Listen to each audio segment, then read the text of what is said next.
Hello everyone, I am the storyteller and I am here to help you today. I know you use this video to fall asleep, so before that, like the video, and subscribe to the channel. Also, where are you from and what time are you watching? Now get comfortable and relax. The package arrived on a Wednesday. It was wrapped in plain brown paper, the corners soft with wear, the tape brittle with age. Mara found it propped on her doorstep just as the sun dipped behind the hills, painting the sky in bruised purples and fading gold. She glanced up and down the hallway of her apartment building. No footsteps. No voices. No delivery slips shoved under her door. No return address. Inside, nestled in layers of yellowed newspaper, was a reel-to-reel tape, heavy, dust-slicked, and clearly very old. The label, written in faded ink, read: Room 217, Midnight Session, 1969. A chill touched the nape of her neck. Mara Alton was no stranger to strange recordings. As an audio archivist at a university in Boston, she had spent years cataloging obscure interviews, lost broadcasts, and experimental recordings. But this wasn't from the university. No one knew where it came from. And the label, it stirred something in her memory, something buried deep. Still, curiosity beat caution. She powered on her vintage teak recorder, its orange glow bathing the cluttered desk in amber light. Her fingers trembled slightly as she fed the brittle tape through the machine's reels. The player hummed to life, gears whirring with a mechanical rhythm. At first, only static. Then, faint crackles. A soft hiss. Then a voice. Dry. Whispery. Male, perhaps, but old. Too old. She's watching again. Mara's breath hitched. She leaned closer. The voice was barely audible, as though spoken through crumbling walls or a layer of earth. It was followed by a pause, long enough to build dread, and then, "Don't move. She's behind the mirror." Her spine stiffened. Something about the cadence felt wrong. Not staged.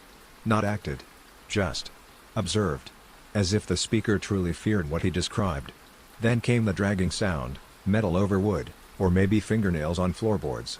It was distant, but real. Followed by laughter. Children's laughter.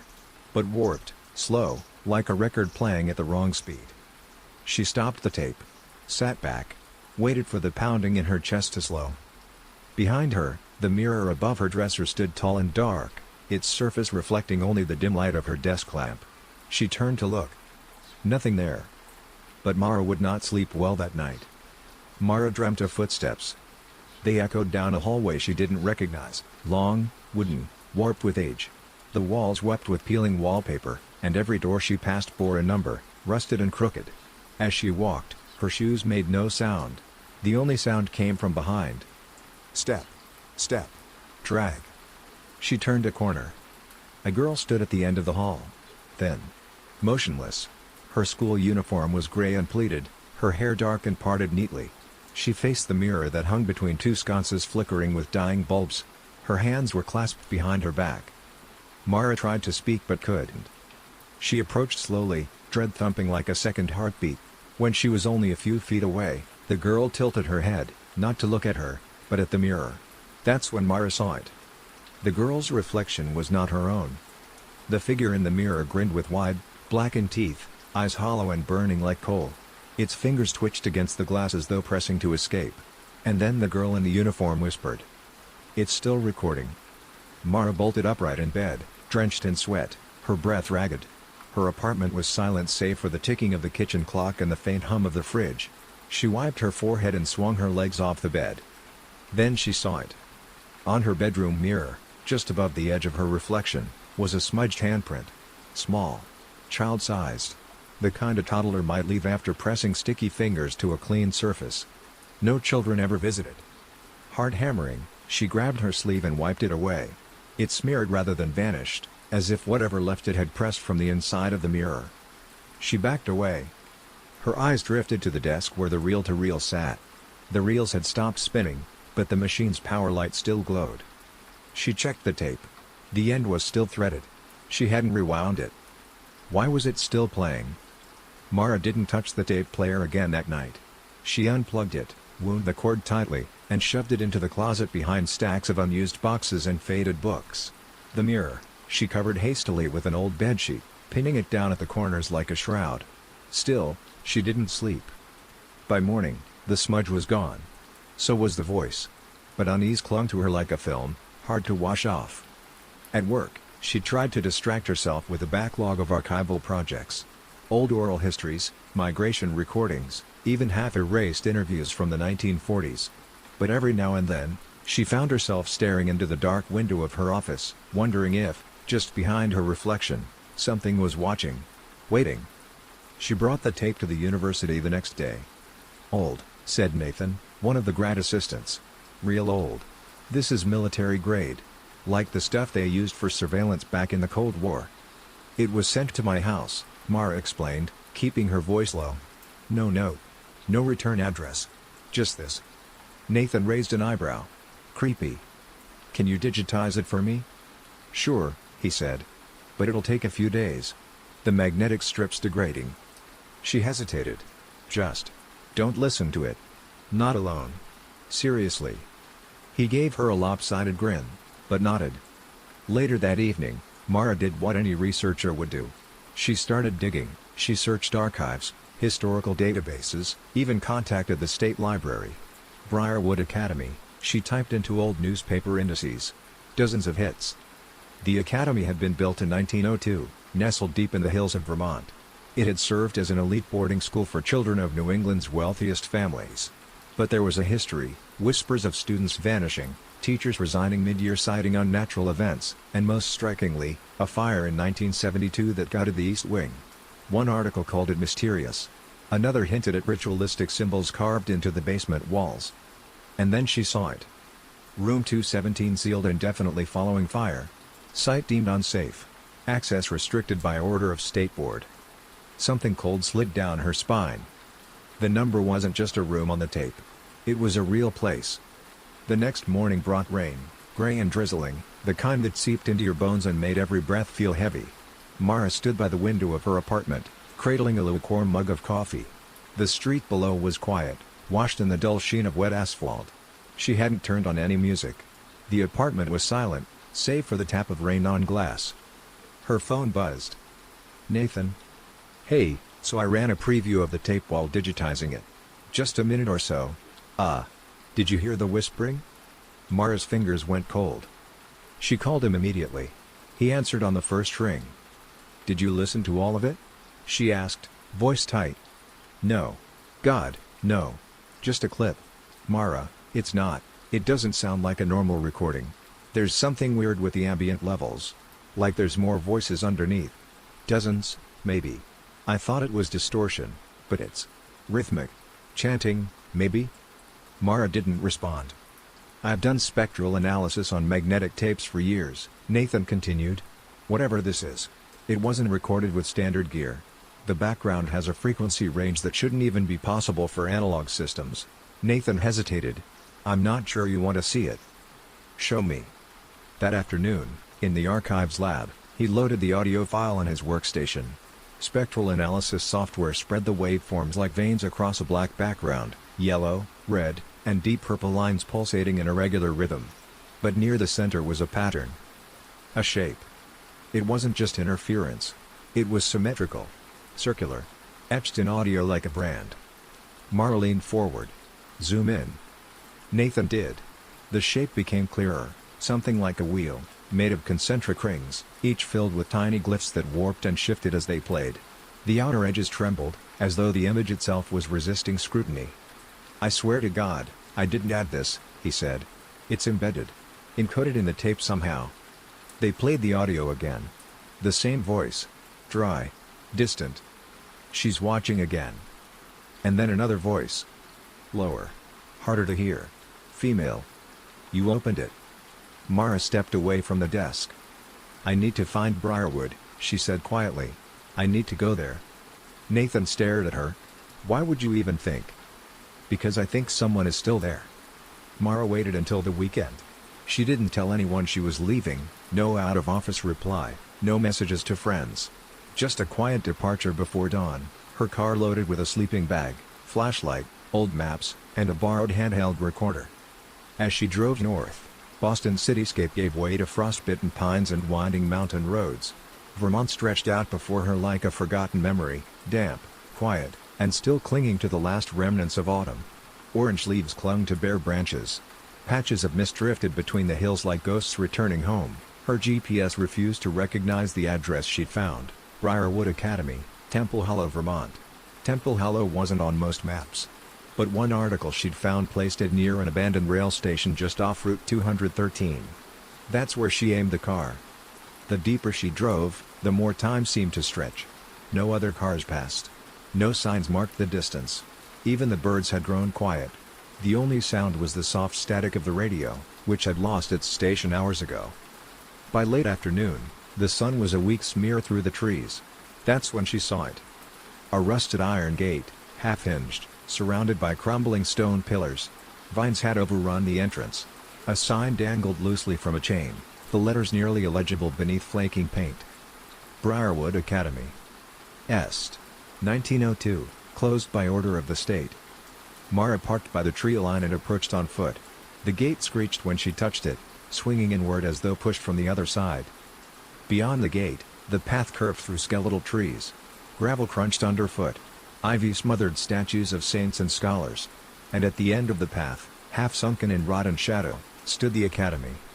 It looked wrong, like a building that had once been alive, now hollowed out by time and secrets. The roof sagged. The windows were dark, some shattered. The east wing, where the fire had started, was a blackened ruin. Mara stood at the threshold. Something inside was waiting. She lit her flashlight and stepped through the front door, which gave way with a brittle groan. The air inside was thick, musty with rot, tinged faintly with smoke. Her boots left damp prints on the warped floorboards. She whispered, more to herself than anyone else, "Room 217. Then a soft thump echoed down the corridor. Followed by the sound of something dragging. Mara froze. The dragging sound came again, slow and deliberate, like something heavy scraping along wood. It was distant but unmistakable. Her flashlight beam wavered slightly as her hands tensed around it. She reminded herself to breathe. The front hall stretched into gloom, lined with doors swollen shut from decades of damp. Plaques beneath tarnished nameplates listed old classrooms, faculty lounges, and dormitory stairwells. She walked slowly, her footsteps muffled by layers of dust and debris. Somewhere above, the ceiling creaked in reply. The smell worsened as she moved deeper inside, mold and smoke, but beneath it all, something sharper. Coppery. Faintly sweet. Like dried blood. She passed a shattered display case. Inside, yellowed photographs had curled with time, rows of pale children in uniform, some smiling, some staring too directly into the lens. One picture caught her eye. A young girl stood slightly apart from the others, her hands clasped behind her back. Her uniform was the same as the girl in Mara's dream. The plaque beneath read: Honor Student, Edith Caro, 1969. Mara whispered the name aloud. Edith. A sharp creak snapped her head toward the stairwell ahead. The wooden door to the dormitory stairs was ajar, just barely. A draft stirred from within, carrying with it the sound of whispered voices. She stepped closer, pressed her hand gently against the door. And it opened on its own. The stairwell beyond was pitch black, the air cooler. The flashlight's beam barely cut through the darkness, but she could see the stairs leading upward, each one bowed and warped. As she climbed, the whispers returned. Faint. Fragmented. She won't stop looking. Turned the mirror around. Burned her eyes shut. Mara swallowed hard. The air felt tighter the higher she climbed. With each step, the building groaned around her, as though it disapproved of her ascent. Then she reached the second-floor landing.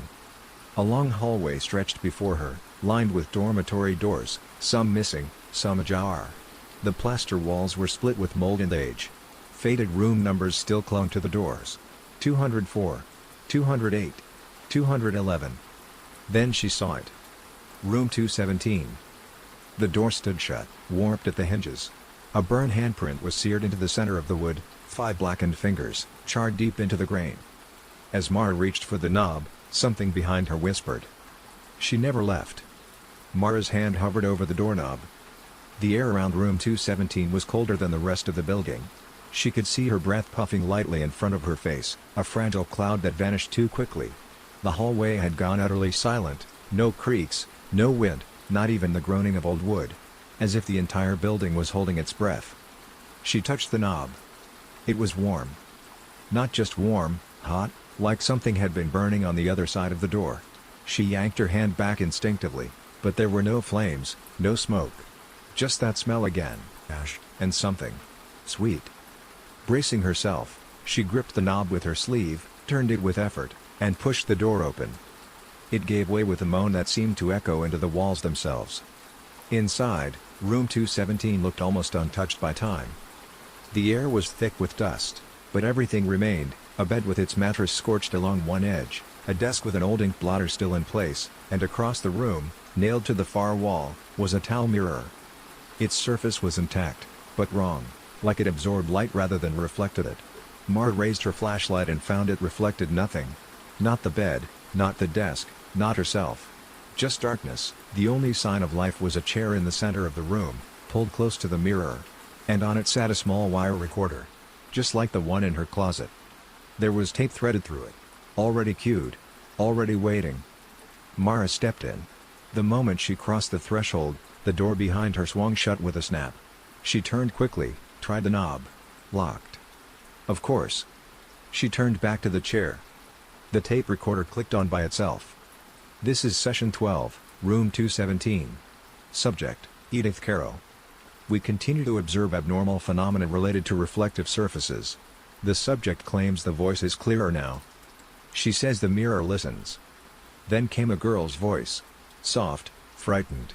Familiar. I don't want to look anymore. She talks to me now. She wants out. Mara stepped toward the mirror, drawn to it despite herself. Her reflection was still missing. She felt the pressure of a gaze, heavy, expectant. She wants me to switch. The lights on the recorder flickered wildly, the tape spinning faster, faster. Whispers bled through, dozens of voices, overlapping, pleading. Let her out. She sees you. Say her name. The mirror rippled. Something behind the glass moved. The mirror pulsed like a living thing. Mara staggered back, her breath catching in her throat. Beneath the glass, something stirred, an outline, vague but unmistakable. It wasn't a reflection. It was behind the surface, moving through smoke or shadow. An arm. Then a head. Then eyes. They opened slowly. Glossy, dark, and sunken deep into the face of something that wore the shape of a child. But this child had no lips. No eyelids. Just a death-masked grin stretching unnaturally wide as it pressed closer to the glass. Its breath fogged the surface from the inside. The tape recorder screeched. We warned you. The lights in room 217 flickered violently, casting strobing flashes across the walls.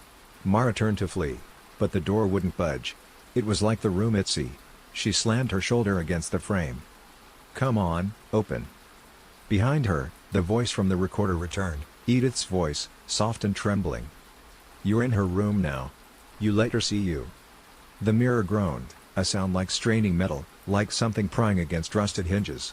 Mara turned just in time to see fingers press against the inside of the glass, long, thin, gray like rotted wood, bending in unnatural ways as they reached outward. And then it spoke, not aloud, but in her head. A whisper, not in her ears but behind them. I remember you. The air dropped to freezing. Her flashlight flickered and went out. In the dark, Mara heard a sound like wet breath just behind her ear. She screamed and threw herself against the door with everything she had. The wood cracked, hinges snapped, and she tumbled backward into the hallway as the door to room 217 swung wide and slammed itself shut behind her. The hallway lights blinked on all at once. The mirror's silence returned. No voices. No whispers. Just the sound of her own panicked breathing and the slow, rhythmic turning of the tape reel on the other side of the door. Turning. Turning. Then it stopped. Mara sat with her back against the cold wall of the hallway, heart hammering so hard she thought it might crack her ribs. Her skin prickled with sweat, but her hands were freezing. Every time she closed her eyes, she saw the fingers pressing from inside the glass, heard that whisper, close and personal, like it had grown roots inside her head. I remember you. But it wasn't possible. She'd never been here. Never even heard of Briarwood before the tape. Unless. A thought crept in uninvited. What if you didn't forget this place? What if it was taken from you? She pushed herself to her feet. Her knees trembled, but she steadied herself. The flashlight sparked back to life with a flicker, weak, but working. She wasn't done. Not yet. At the end of the hallway, a narrow passage branched off into the east wing. The one gutted by fire. A rusted metal sign above it read Senior Girls Dormitory, with a scorch mark slicing through the word girls. The air here smelled different, burnt wood, wet rot, and something bitter, like formaldehyde. The floorboards groaned under her weight as she moved in. This part of the building was worse: collapsed beams, scorched wallpaper, melted light fixtures hanging like vines. Ash crunched beneath her boots, and black mold bloomed in whirls along the walls. The further in she went, the colder it got. Her light caught on something ahead. A mural. Half-charred, mostly intact. Children in uniform, standing in a circle. A hand-drawn banner above them read, "Reflection is the path to perfection." Their faces were strange, blank-eyed, uncanny. Too symmetrical. Too smooth. Like someone had drawn them from memory, but had never actually seen a child up close. In the center of the circle was a mirror. The same mirror. Mara moved closer, and saw that one of the painted children wasn't like the others. She stood at the edge of the group, her face turned away, her uniform smudged with soot.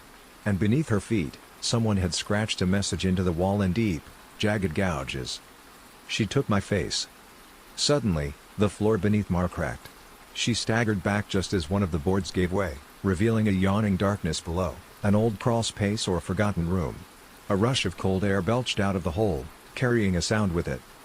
Laughter. Childlike. But warped. And then, a whisper again, this time so close it felt like breath against her neck. "Say her name."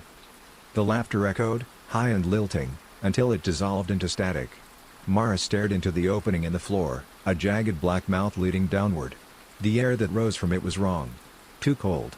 Too still. And it smelled like rust and damp stone. But something compelled her. She didn't want to admit it aloud, not even to herself, but a part of her needed to know what was below. She pulled a beam of splintered wood loose from the broken frame and used it to test the floor around the hole. The wood creaked, but held. She dropped to her knees and lowered herself carefully. The space beneath the dormitory was no crawl space. It was an entire room, tall enough to stand in, carved directly into the stone foundation. The flashlight revealed walls lined with blackened wood panels, warped by heat but untouched by flame. Scratched into every surface were runes, shapes, and symbols she couldn't understand. In the center of the room stood a tall, rectangular frame, charred, yet standing. It was empty now, but Mara could tell what had once been mounted inside, another mirror. She moved closer. Her boots scraped across an uneven stone floor. There were dark stains, long dried, leading to the base of the frame. And just beyond it, something moved. She swung the light toward it. A figure huddled in the corner, small, childlike, unmoving. Dressed in a soot-covered school uniform. Its hair hung in tangled clumps over its face, and its back rose and fell with slow, heavy breaths. "Hello?" Mara whispered. No response. She stepped closer, her voice more steady. "Are you Edith?" The figure twitched. Slowly, deliberately, it lifted its head. What she saw was not a child's face. It was waxy, featureless, like skin stretched over a hollow mask. No mouth, no eyes. Just faint indentations where they should have been. Then, slowly, it began to change. Indentations deepened. Hollows opened. And the face it formed, impossible, terrifying, was her own. The thing whispered, without lips. "I remember being you." Mara stumbled back, heart crashing against her ribs. Her hand slipped on something cold, an old, half-buried name tag in the dirt. She brushed it off. Property of Edith Carroll. Room 217. Assigned therapist, Dr. Emmett Well. Her own last name. "No." She breathed. "No, that's not possible." But deep down, something cracked. The figure rose from the floor, limbs jerking with unnatural angles, and the mirror frame behind it began to hum with low static, gathering, vibrating. "You left her here. She never left you. Now she wants you back." And then, the mirror flickered back to life. The mirror frame pulsed. Though shattered, blackened, and long absent of glass, the frame now shimmered with a surface of shifting darkness, like a veil of smoke shot through with static. The thing with Mara's face stood just in front of it, trembling slightly as if caught between two forces, one pulling from within the mirror, the other from the outside. Mara's breath was shallow, every instinct screaming for her to run. But her legs wouldn't move. Something about the mirror, about the thing inside it, held her in place. It wasn't just fear. It was recognition. The whispers began again, clearer now. Dozens of voices, all speaking at once in a layered murmur, rising and falling like ocean waves. Don't forget again. She made you look. She broke the mirror and hid you inside. Mara backed into the far wall, eyes never leaving the shape that now advanced slowly toward her, its face still a near-perfect reflection of her own, except for the smile that grew unnaturally wide and the eyes, too dark, too deep, too hollow. "No," she whispered, voice trembling. "I'm not her. I never." But memory fought its way forward. A hospital room. A counselor's voice. Cold hands pressing a mirror into her lap. "Try again. Mara. What do you see?" She had screamed. Thrown it across the room. And later, when she asked her mother why she didn't remember anything before age 8, there had been silence. Then tears. Then nothing. "You left something behind," the reflection said, speaking with a voice both hers and not hers. The mirror rippled. A hand reached out. "Come back inside." Just like before. Mara turned to run. But the walls of the room were gone. In their place, infinite mirrors. Tall and warped. Each showed something different. A version of her standing in fire. A version sobbing beneath water. A version opening her eyes inside a coffin. She screamed, shielding her face, but even behind her palms she felt the images crawling into her thoughts like fingers worming under skin. Then, a sharp, clear sound. Click. The handheld recorder on her hip had turned itself on. "You are not her. You are what remains." She was locked away for a reason. Mara grabbed the recorder, heart thundering. "What reason? What happened to me? You forgot her." "She did not forget you." The mirror surged with static, and then went black. The reflection was gone. Just Mara. Alone. Except she wasn't. Behind her, something breathed. Mara whirled around. Nothing was there. But the breath she'd felt hadn't been imagined. The cold tingle down her neck still lingered, and the air carried a pressure, like the moment before a thunderclap. She could feel it, something just behind the veil of perception. Watching. Waiting. She raised the flashlight again and turned slowly. The mirrors had shifted. They no longer reflected other versions of her. Now they all showed the same image, room 217. Only it wasn't abandoned anymore. It was clean. Lived in. Sunlight streamed through the cracked window. A girl sat in the chair by the mirror, young, perhaps 11. Pale. Quiet. Edith. She stared into the glass, not blinking, lips moving silently. Her face twitched with fear. She turned her head, just slightly, as if she had heard something behind her. Then. Thud. A hand smacked against the inside of the mirror. Mara flinched as all the mirrors in the chamber did the same. Hands pressed against them from the inside, some childlike, some adult, some twisted and inhuman. Fingers curled and scratched at the glass. The sound was unbearable, nails dragging, teeth gnashing behind the reflections. And then she saw it. In the central mirror, behind Edith, something stepped out from the shadows. It was tall. Slender. Its limbs were impossibly long, dragging the floor behind it like strands of hair or sinew. Its head tilted at an angle that defied bone. And its face. There was no face. Only a void. As if someone had burned a hole in reality. Edith didn't see it. She continued whispering to her reflection. "Not me. Not me. Not me." But the figure reached for her. Mara screamed, "Get out of there." The image froze. All the mirrors stopped moving. Every figure, every gesture, every whisper held still. Except one. Her own reflection. It turned toward her. It smiled. And it spoke, lips moving in perfect sync with Mara's own breath. It wasn't Edith in the mirror. It was me. The mirrors shattered. All at once. A cascade of explosions filled the underground chamber, glass slicing the air, static roaring like 1,000 voices screaming in unison. Mara fell to the ground, covering her head as shards pelted her from every direction. The air hummed with power, raw, unfiltered memory, and something deeper. A presence. She looked up. Where the mirrors had been, now wooden. Ancient. Carved with hundreds of names. And at the very center, Marabella Atwell. Her full name. She reached for the handle. Mara's fingers trembled as they closed around the brass doorknob. It was warm, too warm, pulsing like it had a heartbeat of its own. She stared at the name carved deep into the wood. Marabella Atwell. Her full name. One she hadn't heard spoken since she was a child. She had gone by Mara for so long. No one called her by the old name anymore, not her parents, not the therapists, not herself. Because they were trying to forget. And now the door wanted to remember everything. She turned the knob. The room beyond was pitch black, but not with the emptiness of unlit spaces. This darkness had shape, texture, a kind of movement, like oil swirling in water. She stepped inside. The door closed behind her without a sound. At first, she thought she was alone. But slowly, her eyes adjusted to the strange dark. Thin tendrils of light swam around her, showing glimpses, fragments of memories, suspended in the gloom like dust in a sunbeam. She saw herself, young, wild-eyed, maybe 10 years old, standing in the hallway of Briarwood, screaming. A woman, her mother, pulling her away. A shattered mirror on the floor. A girl on the other side, pounding her fists against the glass. Not a reflection. A prisoner. Then another memory. Doctors arguing. The trauma's too deep. If she remembers, she may fracture again. Better she forgets entirely. And so they buried it. They changed her name. Moved her away. Fed her pills that smoothed out the jagged edges of what had happened here. But something was left behind. Someone. Mara stumbled forward through the darkness. The memories sharpened, quickened. Now she saw Edith, curled in the bed of room 217, whispering into her own mirror, cutting shapes into her arms, drawing symbols she didn't understand. "She's in here with me," Edith whispered. "She looks like me. But she isn't me."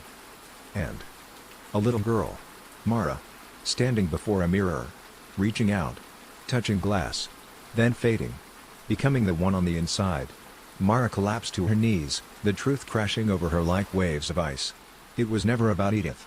Edith was the warning, the vessel, the bait.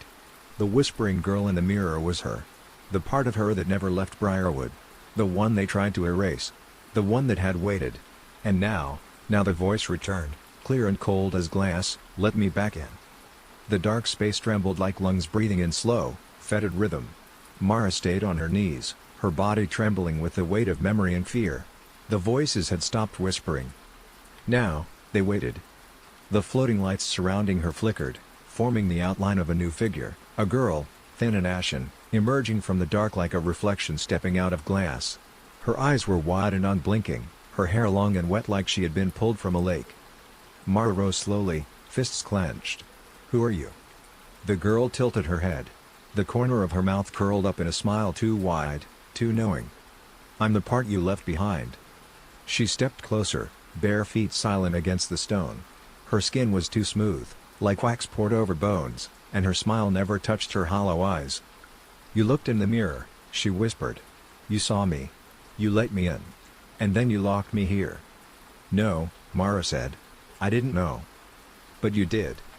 The girl circled her, always just behind Mara's peripheral vision, always slightly out of reach. The chamber darkened with every word she spoke. "They took your name. They took your memories. But I kept them. I held on to the pain, the fear, the truth. I am everything you denied." She stopped in front of Mara again. Mara stared into her own younger face. She remembered now, the night she shattered the mirror in room 217, screaming at the thing inside it, only to realize it wore her own face. The adults called it a psychotic break. They said she'd never be the same. They were right. "I'm sorry," Mara whispered. The girl's smile faded. "Sorry won't fix this." Behind her, the chamber shifted. The mirrors reassembled themselves, hovering in a great circle. But this time, they showed no distorted versions. They showed only one image, a cold room, lit by moonlight. Room 217. The real one. And in the mirror above the dresser, was Mara. Standing alone. Breathing. Alive. But something else moved in the mirror's corner. The girl. Watching her. Waiting for her return. "You don't belong out there," she said. "You never did." The mirrors began to pulse in time with Mara's heartbeat, each flicker of light more intense, the pull growing stronger. Mara staggered. She felt herself slipping, not just in body, but in identity. The more she remembered, the more the two versions of her, the Mara who left, and the Mara who remained, merged. The younger girl stepped forward. "Let me in." She held out her hand. And I'll make us whole again." Mara stared at the outstretched hand. The child, her shadow self, waited with eerie stillness, face unreadable. Around them, the mirrors pulsed in slow, rhythmic flashes, each beat syncing with Mara's heart, as if the chamber itself were alive and listening. The girl's voice was a low vibration now, threading its way into Mara's thoughts like a needle-piercing cloth. "We were one before. We were strong. Together, we could make them remember too." Mara stepped back. "What does that mean?" "The others." The whisper echoed now from everywhere, not just the girl. "The ones who watched. The ones who looked away. The ones who let them lock us up. Burn the rooms. Forget the names." A gust of wind whipped through the chamber, except there was no wind. The dark tendrils coiling across the stone floor rose like smoke, wrapping around Mara's legs, pulling her gently forward. The girl's hand remained extended. "Let em." Mara clenched her fists. She could feel something ancient stirring beneath her skin. A knowing. A dormant power once caged by memory loss, now waking inside her. Visions flashed behind her eyes. Children standing still before mirrors, unable to blink. Nurses dragging Edith away as she screamed in a language no one understood. The sound of mirrors breaking like ribs cracking under pressure. Mara saw herself as a girl, sitting cross-legged in room 217, holding a jagged piece of glass in her palm and whispering to her own reflection. "I'll stay. Just for a little while. You can take my place." And the other girl had smiled. The trade had already happened. The real Mara had stayed behind. This version of her, the one who'd grown up, who'd lived a quiet, medicated life under a new name, was the echo. A shadow built to function. A lie that walked. "No," Mara whispered. "That's not who I am anymore." "Then what are you?" The voice was full of sorrow now. Of rage. "You're nothing without me." The mirrors darkened, their pulse turning erratic.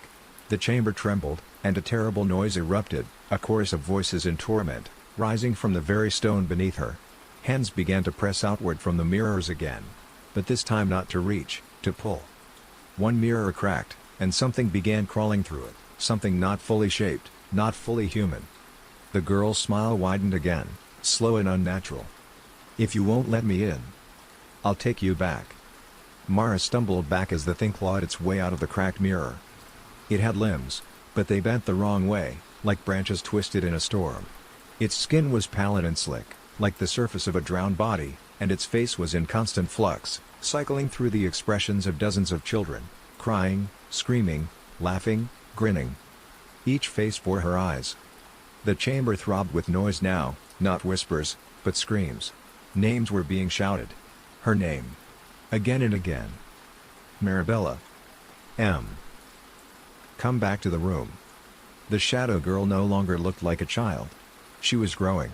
Stretching. Her limbs elongated, her features sharpened. She now towered before Mara like a silhouette of grief and rage given form. And still her hand remained outstretched. "You broke the mirror," she hissed. "But the crack was only on one side. I waited. I remembered. Now it's your turn." Mara shook her head, tears streaming down her face. "Why do you want me back in there?" "Because I can't leave unless you take my place again." The truth struck like thunder. The reflection, the whispers, the bleeding glass, every haunting vision had been one long ritual, a working of desperation and hunger. The other Mara had been trapped when the original fracture happened, left behind like a ghost pressed against glass. And now she was trying to switch again. "You're not me," Mara said through gritted teeth. "You're what was left when they broke me." The shadow sneered. "No, I'm what you threw away." The other creature was fully out now, crawling on all fours like a starving dog, its skin peeling and reforming with every movement. The mirrors around the room began to pull inward, bending toward the center of the space like glass drawn to gravity. The chamber warped, becoming an infinite hall of mirrors, each reflecting different parts of Mara's soul. The central mirror stood untouched. The girl stepped toward it. The same mirror that had once held Mara in room 217 now shimmered like a black lake. The girl reached into her chest, into herself, and pulled forth a shard of glass. "Let's finish what we started." She raised the shard high. Mara's body screamed to run, but she didn't move. Instead, she reached for her own heart. Not physically, but inside her mind, her memory. She forced herself to remember that day, the real day, when it all began. Edith had screamed, Not because she was haunted. Because Mara had gone too far. She wasn't looking at ghosts. She was looking at herself. And she was already gone. "I didn't leave you behind," Mara whispered. "I am you." The girl stopped. The chamber flickered. "Then prove it." She threw the glass. Straight at Mara's heart. The glass shard flew like a silver bullet, no arc, no hesitation, spinning with perfect aim. Mara saw her reflection in it as it neared, wide eyes, mouth agape, arms raised too slowly. She braced. But the impact never came. The shard halted inches from her chest. Spinning slowly in midair, vibrating with tension, it emitted a faint sound, not sharp like breaking glass, but soft, like the warble of a warped tape deck. The air around it pulsed. Then it turned. Not toward Mara. Toward the girl. She chose not to run, the chamber whispered. She chose not to forget. The mirrors responded. One by one, they began to dim, not shatter, but go dark, as if their power was being drained. The warped creature on the floor howled, its skin splitting apart to reveal more and more of Mara's face beneath, melting through a dozen stages of childhood trauma, adolescence, suppressed screams, and unwept grief. The shadow girl, her other, stared at the floating shard in disbelief. "Why won't you finish it?" Mara stepped forward. "Because I don't need to destroy you." The girl flinched. "I need to forgive you." That word echoed like thunder in the mirror world. The shard dropped, clinked harmlessly on the floor, and cracked itself. The creature let out a rasping hiss.